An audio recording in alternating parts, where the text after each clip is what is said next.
Hello English learners, thank you for clicking this video. आज की video में हम सीखेंगे 30 बहुत ही इंटरेस्टिंग इंग्लिश सेंटेंसेस जो आप इजीली अपनी एवरीडे कन्वर्सेशन में यूज़ कर सकते हैं। अगर आप इन सेंटेंसेस को लर्न करने के साथ साथ अपनी वॉइस पिच पर काम करना चाहते हैं तो आप इन सेंटेंसेस को सुनने के बाद इमिटेट करें। इमिटेट करने से आपका कॉन्फिडेंस बूस्टअप होगा और नेक्स्ट टाइम जब आप इन सेंटेंसेस को यूज़ करेंगे then you feel more confident. Secondly, आप इन सेंटेंसेस को नेचुरल तरीके से बोलना सीख जाएंगे। तो चलिए शुरू करते हैं। All right, the first sentence is क्या आपको देर लग जाएगी? तो इसे इंग्लिश में कहेंगे will it take you long. Will it take you long. वैसे बोलने का सही तरीका है will it take you long. It should sound like a question. तो अगर आप इसे क्वेश्चन की तरह नहीं बोलेंगे तो ये क्वेश्चन नहीं लगेगा, राइट?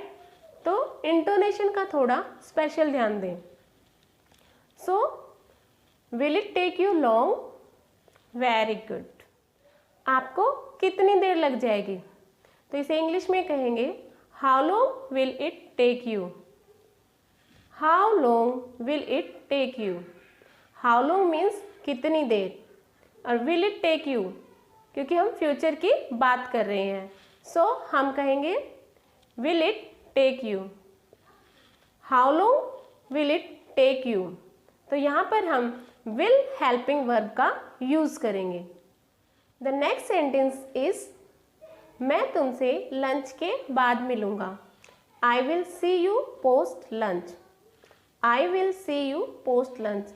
और इसको बोलने का सही तरीका है कि आप आई और विल को क्लिप करके एक साथ बोलेंगे I'll. Say it after me, I'll. So the sentence is I'll meet you post lunch. I'll meet you post lunch.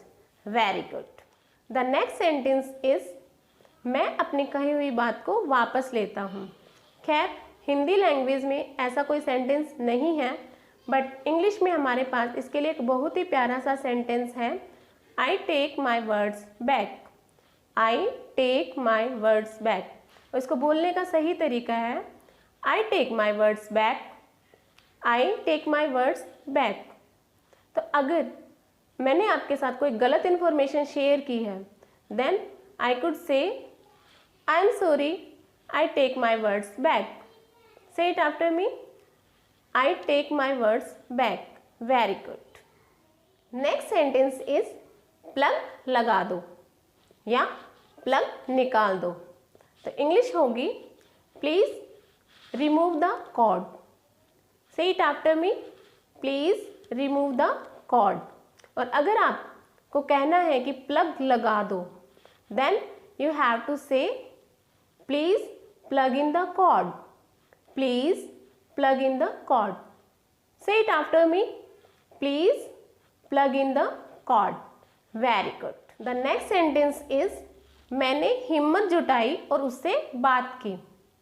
हिम्मत जुटाने के लिए इंग्लिश है I gathered the courage. Courage means हिम्मत और gathered means इकट्ठा करना। मैंने हिम्मत जुटाई और उससे बात की। I gathered the courage and talked to him. Say it after me.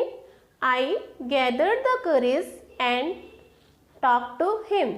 Correct. The next sentence is तुम्हारा पेन गिर गया है। तो अगर किसी की कोई चीज़ गिर गई है तो आप उन्हें इंग्लिश में कह सकते हैं you dropped your pen. You dropped your pen. तो इसे बोलने का सही तरीका है you dropped your pen. You dropped your pen. You dropped your wallet. Correct. The next sentence is मुझे भीड़ में उसकी हल्की सी झलक दिखाई दी। तो झलक दिखने को इंग्लिश में कहते हैं catch a glimpse. Catch a glimpse. और क्योंकि हमारा सेंटेंस यहाँ पास्ट में है तो हम second form of verb use करेंगे। I caught a glimpse of him in the crowd. I caught a glimpse of him in the crowd. और बोलने का सही तरीका है I caught a glimpse of him in the crowd. Yesterday I caught a glimpse of him in the crowd. Very good. Next sentence is ये उल्टा पड़ा था। तो उल्टा पड़ा होना की इंग्लिश है upside down। ये उल्टा पड़ा था। It was lying upside down. My laptop was lying upside down when I entered the house this morning. Say it after me. My laptop was lying upside down when I entered the house this morning. मैंने जब आज सुबह घर में entry की तो मेरा laptop उल्टा पड़ा था।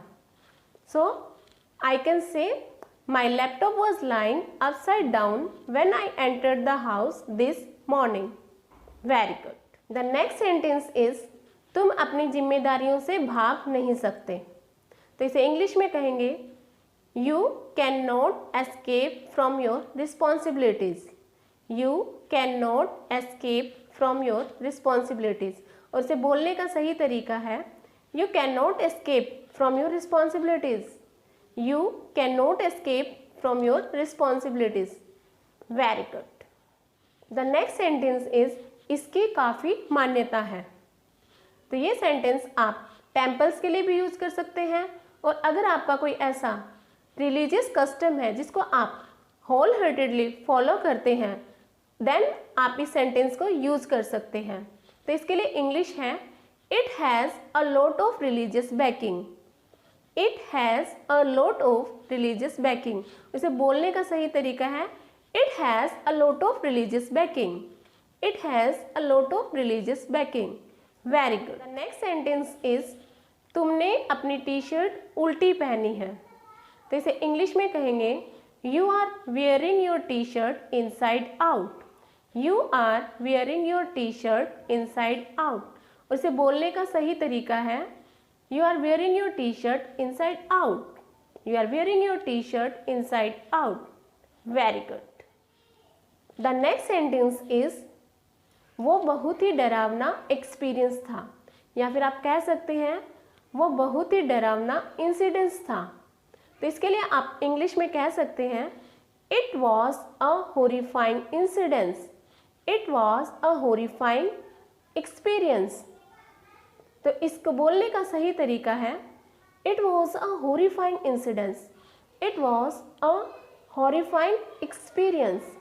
तो अगर आपने ऐसा कोई इंसिडेंस जो बहुत ही खतरनाक था अपनी आंखों से देखा है तो आप उसके लिए ये सेंटेंस यूज़ कर सकते हैं It was a horrifying experience. It was a horrifying incident. Correct. The next sentence is मैं अब चलूँगा। तो स्मार्ट इंग्लिश में आप इसे कह सकते हैं I'll push off. I will push off. इसे बोलने का सही तरीका है I'll push off now. I'll push off now. Very good. The next sentence is मैं तुम्हें कोर्ट तक लेकर जाऊँगा। तो इसके लिए इंग्लिश है I will drag you to the court. I will drag you to the court. और इसे बोलने का सही तरीका है I drag you to the court. I drag you to the court. Very good. The next sentence is मैं तुमसे जल्दी ही मिलूँगा। I will catch up with you soon. I will catch up with you soon. इसे बोलने का सही तरीका है I'll catch up with you soon. I'll catch up with you soon. Very good. The next sentence is मैंने इस बारे में अपने फादर से बात की। तो इसे इंग्लिश में कहेंगे I talked over it to my father. तो इसे बोलने का सही तरीका है I talked over it to my father. I talked over it to my father. Talk over means किसी भी टॉपिक पर बात करना। Very good. The next sentence is कुल मिलाकर ये एक अच्छा एक्सपीरियंस रहा। तो इसे इंग्लिश में कहेंगे on the whole it was a nice experience. On the whole means कुल मिलाकर। आप बाय एंड लार्ज का यूज भी कर सकते हैं। By and large it was a nice experience. You can take more examples. By and large it was a nice movie. The next sentence is मेरे पास कहने के लिए शब्द नहीं है। तो इसे इंग्लिश में कहेंगे I am at a loss for words. I am at a loss for words. इसे बोलने का सही तरीका है I am at a loss for words. I am at a loss for words. Correct. The next sentence is मुझे परेशान करना बंद करो। तो इसे इंग्लिश में कहेंगे स्टॉप बगिंग मी। स्टॉप बगिंग मी। तो इसे बोलने का सही तरीका है स्टॉप बगिंग मी। स्टॉप बगिंग मी। अगर आपको कोई परेशान कर रहा है तो आप बगिंग का यूज़ कर सकते हैं। अगर आपको कोई मक्खी परेशान कर रही है तो आप कह सकते हैं दिस फ्लाई इज बगिंग मी। से it after me, this fly is bugging me. The next sentence is हम पेट्रोल पंप पर रुके। तो पेट्रोल पंप को हम इंग्लिश में कह सकते हैं फ्यूल स्टेशन। तो इसके लिए सेंटेंस होगा we stopped at a fuel station. We stopped at a fuel station. तो इसे बोलने का सही तरीका है we stopped at a fuel station. We stopped at a fuel station. Nice. Sentence is उसकी तबीयत धीरे धीरे खराब हो रही है। तो किसी भी चीज़ का धीरे धीरे खराब होने को हम इंग्लिश में कह सकते हैं कि वो डिटीरियोरेट हो रहा है। तो इसके लिए हमारे पास इंग्लिश सेंटेंस है his health is deteriorating day by day. His health is deteriorating day by day. Very good. The next sentence is वो बिल्कुल शॉक में है। तो इसे हम इंग्लिश में कहेंगे he is in a complete state of shock. He is in a complete state of shock. तो बोलने का सही तरीका है he is in a complete state of shock. He is in a complete state of shock. Nice. The next sentence is अब मैं एक पैसा भी नहीं दूंगा। तो इसके लिए इंग्लिश है I refuse to give a penny more.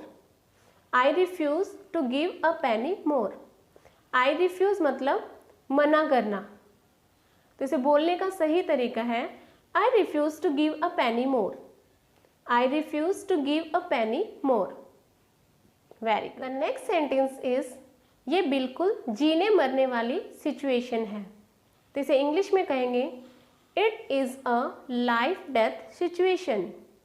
It is a life death situation. उसे बोलने का सही तरीका है it is a life death situation. It is a life death situation. या तो करो या मरो। Very good. The next sentence is तुम ऑफिस से कितने बजे फ्री हो जाते हो। तो इसे इंग्लिश में कहेंगे what time do you get of work. What time do you get of work. तो इसे बोलने का सही तरीका है what time do you get of work. What time do you get of work. Very good. All right guys, I hope you have made the note of all the shades and tenses, and if you haven't, please do that, because अगर आप ऐसा नहीं करेंगे, आप इन sentences को लिखेंगे नहीं, तो sooner or later आप इन sentences को भूल जाएंगे. So that's all for today, and if you people are new here, do subscribe my channel and also press the bell icon beside the subscribe button. Thanks for watching.